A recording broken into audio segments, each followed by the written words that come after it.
दोस्तों बहुत बहुत स्वागत करता हूं आप सभी का 23 महीने के लंबे इंतज़ार अंतराल के बाद समाजवादी पार्टी के संस्थापक सदस्य पूर्व कैबिनेट मंत्री कद्दावर नेता आज़म खान आज आखिरकार जेल से रिहा हो गए हैं। दोस्तों आज की सबसे बड़ी खबर यही आ रही है कि आज़म खान अभी अभी सीतापुर जेल से रिहा हो गए हैं और जेल प्रशासन ने वहां पर तगड़ा इंतजामात किया हुआ था। खबर मिल रही है कि आज़म खान रिहा होते ही सीधे रामपुर पहुंचे हैं और उनके समर्थकों में एक जश्न का माहौल देखा जा रहा है। उनके समर्थकों में जोश है, परिवार वालों के आंखों में खुशी के आंसू हैं, चाहे उनके बेटे अब्दुल्ला आज़म हों या फिर उनकी पत्नी तंजीम फ़ातिमा। तो ये आज की सबसे बड़ी खबर और इसी खबर के बाद कई सारे सवाल इस समय तैर रहे हैं कि रिहाई होते ही आज़म खान जी का अगला कदम क्या होगा। साथ ही साथ दोस्तों ये जो टाइमिंग है, रिहाई की जो टाइमिंग है, इसको लेकर भी कई सारे सवाल खड़े हो रहे हैं। पिछले कई दिनों से आप लोग देख रहे होंगे कि आज़म खान जी के बसपा में जाने की कवायद चल रही है। तो इसी खबर पर आज हम करेंगे आपसे विस्तार से चर्चा और जानने की आज कोशिश करेंगे कि क्या वाकई आज़म खान बीएसपी में शामिल होने जा रहे हैं। दोस्तों इस समय समाजवादी पार्टी में क्या चल रहा है, सबसे पहले ये जान लीजिए। समाजवादी पार्टी के तमाम नेता ये कह रहे हैं कि आज़म खान साहब की रिहाई में सबसे बड़ी भूमिका अखिलेश यादव जी ने निभाई है। यहाँ पर तर्क दिया जा रहा है कि अखिलेश यादव जी तो ऐसे व्यक्ति हैं जो मदद करते हैं, दूसरे हाथ को पता नहीं चलता है। जब पूरी दुनिया ये दिखा रही है, आजकल मदद करते हुए दिखा रही है, हर चीज़ सोशल मीडिया पर डाला जा रहा है, तो फिर लीगल तरीके से अगर अखिलेश यादव जी ने लड़ाई लड़ी थी आज़म खान साहब के लिए, तो फिर उन्होंने छुपाया क्यों? ये बड़ा सवाल है, क्योंकि इस समय क्रेडिट सीधे सीधे अखिलेश यादव को दिया जा रहा है कि अखिलेश यादव जी की वजह से आज़म खान साहब रिहा हुए हैं। लेकिन बड़ा सवाल यहीं से खड़ा होता है कि रिहाई के बाद समाजवादी पार्टी नेता आज़म खान क्या समाजवादी पार्टी में रहेंगे या फिर वो साइकिल छोड़कर हाथी की सवारी करने वाले हैं। दोस्तों मैं ऐसा क्यों कह रहा हूँ, क्योंकि इसको लेकर इसमें बहुत सारी हेडलाइन चल रही है। सबसे पहले आप देखिए, यहाँ देखिए, यूपी जेल से छूटने के बाद किस रास्ते पर जाएंगे आज़म खान। बसपा की तरफ है ऐसी सुगबुगाहट, सपा में भी चर्चाएं। इस समय हर तरफ यही हेडलाइन चल रही है कि आज़म खान साहब अब बसपा ज्वाइन करने वाले हैं। इस समय आज़म खान साहब के बसपा में जाने की अटकलें तेज़ हो गई हैं। इसको लेकर कई रिपोर्ट्स भी सामने आ रही हैं। यहाँ लिखा है कि बसपा के कई पदाधिकारी सीतापुर जेल पहुँचे हैं। इससे आज़म खान के बसपा में जाने की अटकलें तेज़ हो चुकी हैं, क्योंकि टाइमिंग को लेकर यहाँ सवाल खड़ा हो रहा है। दोस्तों आप जानते हैं कि 9 अक्टूबर को मायावती जी एक बड़ा सम्मेलन लखनऊ में करने जा रही हैं और यही 9 तारीख बहुत ज़्यादा ऐतिहासिक होने जा रही है बसपा के लिए, ख़ास तौर से आज़म खान साहब के लिए। कहा जा रहा है इनकी रिहाई इसलिए आज हुई है, 23 तारीख को हुई है, जिससे वो प्रिपरेशन कर सकें, 9 अक्टूबर की जो रैली होने जा रही है लखनऊ में उसमें शामिल हो सकें और बसपा का दामन थाम सकें। ऐसी कई सारी रिपोर्ट्स इस समय सामने आ रही हैं। कहा जा रहा है कि 9 अक्टूबर के दिन आज़म खान साहब बसपा में शामिल हो सकते हैं और इस बात को बल इसलिए मिल रहा है, याद करिए दोस्तों, इससे पहले बलिया के रसड़ा विधानसभा सीट से बसपा के एकमात्र जो विधायक उमाशंकर साहब हैं, उन्होंने भी एक बड़ा बयान दिया है।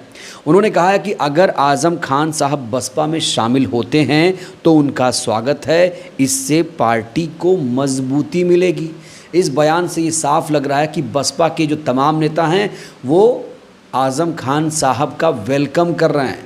बसपा के बड़े बड़े नेताओं को आज़म खान साहब के बसपा में आने से कोई भी दिक्कत नहीं है। और इस समय आपको बताएं तो जो बीएसपी चीफ मायावती जी हैं, उन्होंने अपने पत्ते नहीं खोले हैं। मायावती जी को लेकर हाल ही में एक खबर आई थी कि उन्होंने आज़म खान साहब की जो पत्नी तंजीम फ़ातिमा हैं, उनकी मुलाकात हो चुकी है। लेकिन दोस्तों मैं इसकी पुष्टि नहीं करूँगा, हमें अभी इसके बारे में कोई जानकारी नहीं है। लेकिन जो अभी खबर मिल रही है मैं सिर्फ उस पर बात कर रहा हूँ जो तमाम नेता रिएक्शन दे रहे हैं। मैंने बसपा के कई नेताओं से इस पर राय ली, प्रतिक्रिया जाननी चाहिए। तो जो उमाशंकर साहब कह रहे हैं, हर कोई यही कह रहा है कि भाई बसपा में आएंगे तो बसपा को मजबूती मिलेगी। क्योंकि देखिए मायावती जी लगातार ये कोशिश कर रही हैं कि दलित के साथ साथ जो मुस्लिम समाज है, जो 2007 में उनके साथ आया हुआ था और पूर्ण बहुमत की सरकार बनी थी, अगर मुसलमान बसपा के साथ जुड़ेगा तो बसपा जाहिर तौर पर मजबूत होगी।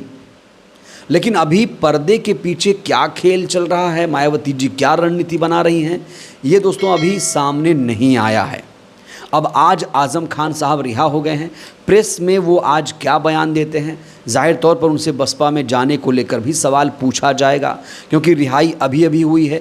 प्रेस वाले हालांकि अभी भी उनके पीछे लगे हुए हैं। जैसे ही वो जेल से रिहा हुए, सीतापुर जेल से, तुरंत उनके पीछे जो मीडिया थी वो लग गई। सवाल सबसे बड़ा यही है कि भाई क्या आप वाकई बसपा में जाएंगे या फिर समाजवादी पार्टी में रहेंगे। और बड़ा सवाल ये है, अगर आज़म खान साहब समाजवादी पार्टी में रहेंगे तो उन्हें क्या मिलेगा। दोस्तों याद करिए 2024 का लोकसभा का चुनाव था, तो आज़म खान साहब ने जेल से ही चिट्ठी लिखी थी और जो प्रत्याशी बनाए गए थे समाजवादी पार्टी के, उनको लेकर उन्होंने ऐतराज़ भी जताया था। तो कई सारी चीज़ें ऐसी हैं। आरोप ये भी लग रहा है कि अखिलेश यादव की जो तमाम नेता हैं उनसे मुलाकात नहीं करने जाते थे, इनके लिए कोई आंदोलन प्रदर्शन नहीं करते थे। हालांकि अखिलेश यादव लगातार ये कहते थे कि हमने लीगली बहुत मदद की है आज़म खान साहब की, हमने पर्दे के पीछे बहुत सारी मदद की है।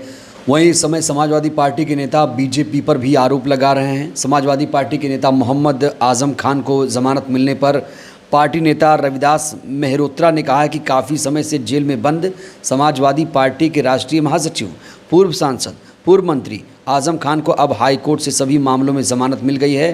बीजेपी सरकार ने झूठे मुकदमे लगाकर उन्हें लंबे समय तक जेल में प्रताड़ित किया। पूर्व सांसद, पूर्व कैबिनेट मंत्री और कई बार विधायक रहने के बावजूद उन्हें जेल में क्लास बी की सुविधा भी नहीं दी गई। यहाँ समाजवादी पार्टी के तमाम नेता आरोप लगा रहे हैं भारतीय जनता पार्टी पर कि भारतीय जनता पार्टी ने उन्हें अपराधी की तरह उनसे सलूक किया, जबकि उन्होंने ना कोई मर्डर किया, ना कोई ऐसा क्राइम किया, फिर भी उन पर ऐसे ऐसे मुकदमे लगाए गए। मुर्गी चोरी, बकरी चोरी, गले से 16,000 रुपये चोरी, तमाम तरीके के मुकदमे लगाए गए हैं। लेकिन अब आज़म खान फाइनली रिहा हो चुके हैं। दोस्तों 23 महीने एक बहुत बड़ा अंतराल होता है। करीब 2 साल जेल में रहने के बाद आज़म खान साहब की उम्र बहुत ज़्यादा है और ऐसे में इस उम्र में उनका जेल में रहना आप समझ सकते हैं कितना कठिनाई भरा रहा होगा। बहरहाल अब आज़म खान साहब बाहर आ चुके हैं।